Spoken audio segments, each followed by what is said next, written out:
All right, folks, let's talk about what we can do with the sights on the AK to make them better for you.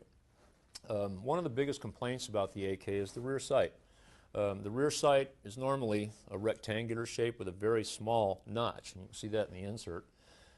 Here what we've done is with that small notch in that rectangular sight, it makes it pretty hard to pick up a good sight picture really fast.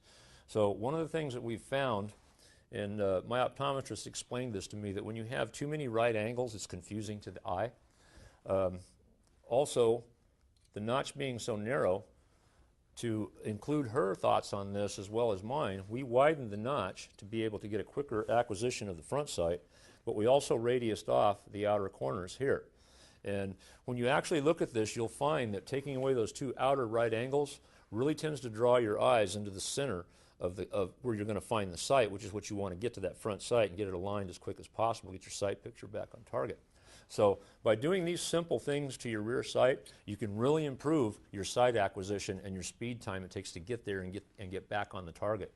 So we think this is a really good modification. It can be done yourself by just using a needle file or filing off the radiuses. Make them neat, make them even. Make sure that if you're going to open up the notch that you cut it perfectly square and everything's straight up and down, and don't take anything off the top. If you take stuff off the top of this, you're going to change your gradients on your sight adjustments here.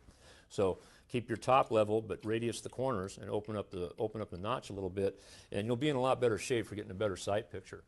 Now on the front sights, we talked a little bit about some of the things. There's if you like a night sight, XS makes a really good one called the Stripe that works in here. It's designed for the AK.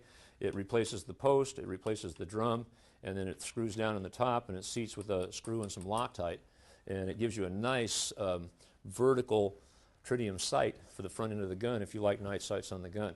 Trijicon also has a pretty good option with a 3-dot type. They'll have 2 dots in the back here and 1 dot up in the front. There's a few things out there on the market you can look at, and what you decide works best for you. If you're a fan of night sights, there's plenty out there on the market to be aware of and consider for your gun, because the bottom line, it still just makes a better sight picture so you can get on your target faster. So do what you need to do to upgrade your sights and get that sight picture that you really need to have to work quickly. Panteo.